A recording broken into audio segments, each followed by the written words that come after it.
வணக்கம் நண்பர்களே, welcome to movie critic channel. KGF 2 படத்தோட பிரம்மாண்ட வெற்றிக்கு அப்புறம் யஷோட நடிப்புல ரீசெண்டா தியேட்டர்ஸ்ல தமிழ்ல வெளிவந்திருக்கிற படம் தான் டாக்ஸிக். இந்த படத்தை கீது மோகன்தாஸ் தான் இயக்கி இருக்கிறாங்க. இந்த படம் எப்படி இருக்கு, ரசிகர்களோட எதிர்பார்ப்ப இந்த படம் சாட்டிஸ்ஃபை பண்ணிச்சா? வாங்க ரிவ்யூல தெரிஞ்சுக்கலாம். கதை அப்படின்னு பார்த்தா, படத்துல யஷோட பேரு ராயா, அவருக்கு அக்காவா வர நயன்தாராவோட பேரு கங்கா. 1947ல இந்தியா சுதந்திரம் அடைஞ்சதுக்கு அப்புறமும் கோவா போர்ச்சுகீசியர்களோட கட்டுப்பாட்டுல இருக்குது. தன்னோட அப்பா அம்மாவை கொன்னவங்களை பழி தீர்க்க நினைக்கிற ராயா மற்றும் கங்கா, இவங்க ரெண்டு பேருமே அங்க போதைப் பொருள் கடத்தல்ல அடுத்த கட்டத்துக்கு வராங்க. இதுக்கப்புறம் ராயா தன்னோட பாஸோட மகளான ரெபேக்காவை காதலிக்கிறாரு. அதே நேரத்துல ஊர்ல சர்க்கஸ் நடத்த வர நாடியா கூட ராயா நெருக்கமா பழகுறாரு. இதனால நாடியா கர்ப்பமாகறாங்க. இந்த விஷயம் ஹீரோவோட பாஸுக்கு தெரிய வர அடுத்து நடக்கிற விஷயங்கள் தான் படத்தோட மீதி கதையே. பாசிட்டிவ் அப்படின்னு பார்த்தா வேற யாரு, யஷ் தான். ஸ்கிரீன்ல அவர் வரக்கூடிய அந்த மாஸ் பிரசன்ஸ் படத்துல நல்லாவே ஒர்க் அவுட் ஆகியிருக்குது. குறிப்பா சொல்லணும்னா ஆக்ஷன் காட்சிகள் மற்றும் ஆட்டிடியூட் சம்பந்தப்பட்ட காட்சிகள் யஷோட ரசிகர்களுக்கு அது நல்ல ஒரு ட்ரீட்டா இருக்கும். கங்கா கதாபாத்திரத்துல வர நயன்தாரா ஆகட்டும், நாடியா கதாபாத்திரத்துல வர கியாரா அத்வானி ஆகட்டும், இவங்க ரெண்டு பேருமே தங்களோட பர்ஃபார்மன்ஸை திரையில சூப்பராகவே காட்டியிருக்கிறாங்க.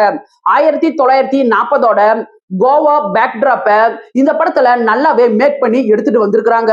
ரவி பசூரோட பின்னணி இசை சில காட்சிகளை நல்லாவே எலிவேட் பண்ணி கொடுக்குது. படத்தோட சினிமோட்டோகிராஃபிக் ஆகட்டும், ப்ரொடக்ஷன் டிசைன் ஆகட்டும், காஸ்டியூம் ஆகட்டும், இதெல்லாம் நல்ல ஹை ஸ்கேல்ல இருக்கு. ஓவராலா இந்த படம் டெக்னிக்கல் வைஸா நல்ல கிராண்டான படம் அப்படின்னு சொல்லலாம். ஆனா படத்தோட பெரிய குறை அப்படின்னு பார்த்தா படத்தோட ரன் டைம் மற்றும் திரைக்கதை தான். இந்த படம் 3 மணி நேரத்துக்கு மேல ரன் ஆகக்கூடிய பெரிய படம். அந்த நீளமான ரன் டைமுக்கு ஏத்த மாதிரியான சுவாரஸ்யமான திரைக்கதை இந்த படத்துல குறைவா தான் இருக்குது. இந்த படம் பல இடங்கள்ல ஸ்லோவா தான் மூவ் ஆகுது.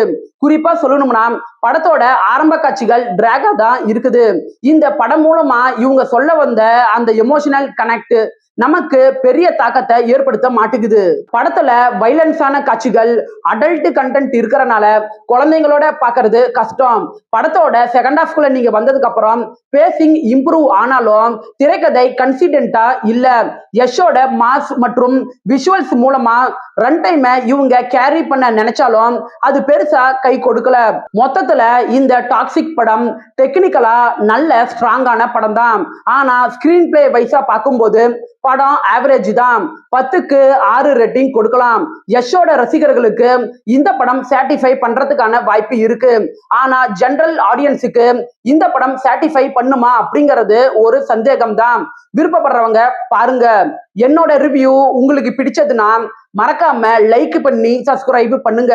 அது எனக்கு நல்ல ஒரு மோட்டிவேஷனா இருக்கும். இந்த படம் பத்திய உங்களோட கருத்தை கமெண்ட்ல பதிவிடுங்க.